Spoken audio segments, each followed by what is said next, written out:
Noong 1953, nagkaroon ng presidential election. Naglaban ang dating magkaalyadong Ramon Magsaysay at nooy re-electionist na si Pangulong Elpidio Quirino. Bago mag-eleksyon, si Magsaysay ang Secretary of National Defense ni Pangulong Quirino. Basically, if you're going to look at it, Elpidio Quirino, sickly guy, always in the hospital, his campaign was limited kasi nga he was already quite sick. 'Di ba? So up for re-election siya. Ramon Magsaysay, very young, very energetic, and he was backed by the CIA. Meron siyang tao doon na so with the help of Edward Lansdale and Dindo Gonzales, who is one of the PR pioneers in the Philippines, Ramon Magsaysay became the first PR president.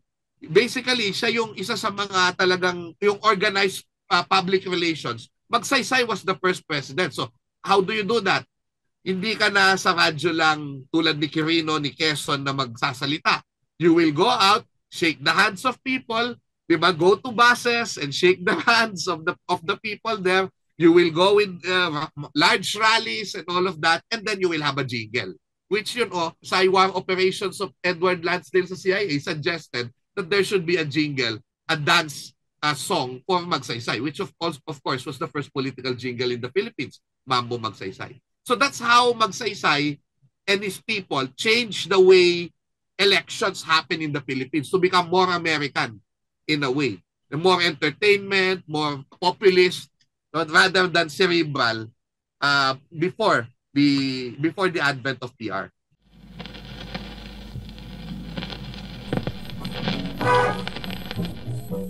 Mambo, mambo, Magsaysay. Mambo, mambo, mambo, our democracy will die. Magsaysay daw mismo, the Secretary of National Defense, went to Manglapus's house and to recruit him to be the president of the Ramon Magsaysay for President movement. Ang sabi sa akin ni Francis Manglapus, when Magsaysay went there, gawa na yung Mambo Magsaysay, no? Kasi itong si Raul Manglapus was a kind of musical genius, no? So I don't think Edward Lansdale, for all of his genius, no, cannot take credit for at least that part of the propaganda ni Magsaysay, yung Mambo Magsaysay na campaign jingle, kasi nga bago pa sumali si Manglapus sa kampanya ay gawa na raw yon. At naisip na ni Manglapus, no? That's a good point, ano? Maganda kasi, of course, we historians were just working on what we have, and all the literature always, what we call this, always credits Lansdale. Kung may ganyang kwento, that would also be an addition to the, kumbaga, the puzzle na Manglapus in his own volition actually wrote Mambo Magsaysay. But remember that si Manglapus was a young Turk. Sabi mo nga, noong panahon na yun, in his 30s, they have new ideas, which probably also inspired by what's happening in America. No? Kasi tandaan natin na although Edward Lansdale may not have had the idea, isa siguro sa package siya yun na dapat may music, because when Mambo Magsaysay was first heard by the oldies, they were so horrified. They did not like it.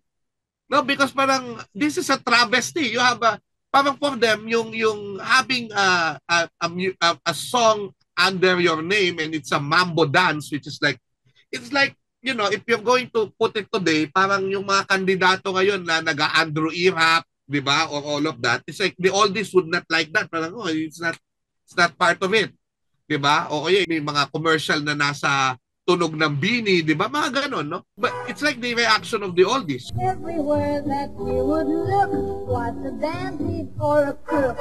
Peace and order was a joke, till Magsaysay pumasok.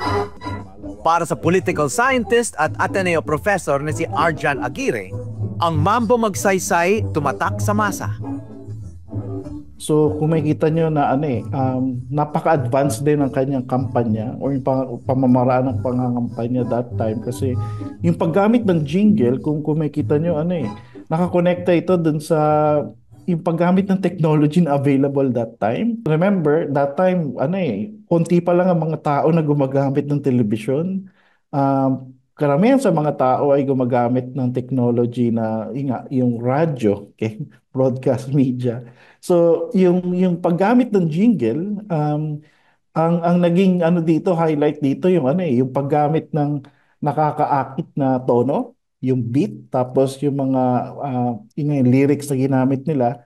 Kung makita mo, pinaghalong English at Tagalog, tapos yung content ng jingle, may patama dun sa nakaupong administrasyon. Tapos meron din siyang lalim o meron din siyang hugot bilang yun nga, panawagan sa ating mga kababayan na si Magsaysay ang sagot natin sa ating yun nga, pagsusulong ng demokratikong pamamaraan ng pag-unlad. Yeah, kasi mapapansin din na itong campaign jingle, no, itong Mambo Magsaysay, Taglish. Yes. Oo, nakausap ko nga yung anak ni Raul Manglapos, yung composer. Sabi ng anak niya, si Francis Manglapos, hindi nga ginamit ng ama niya yung tunay niyang pangalan kasi maaring nakakahiya sa mga Amerikanong Heswitang nag-educate sa kanya, no, sa Ateneo dahil parang bastardized yung na wika na ginamit doon sa lyrics. Kung maalala mo, yung paulit-ulit, yung kasama sa refrain, no, yung our democracy will die kung wala si Magsaysay, no, na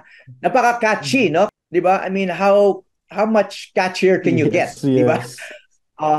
At the same time, yun nga, no, yung pagka-Taglish sa kanya, it could be something composed today. Mhm. Diba? At siguro at that time, this could have been seen as ahead of its time. First they voted in Lanao at pati aswang pa daw. Ang eleksyon lutong Macau, till Magsaysay showed them how. When Elpidio Quirino was re-elected, di ba merong issue of, widespread election, fraud or cheating na nangyari. Na kung saan, sinasabi nila na naging diktador si Elpidio Quirino that time, na marami siyang mga nagawa na mga bagay na tumatak sa isip ng mga tao na parang against sa kanilang freedom, against sa kanilang karapatan.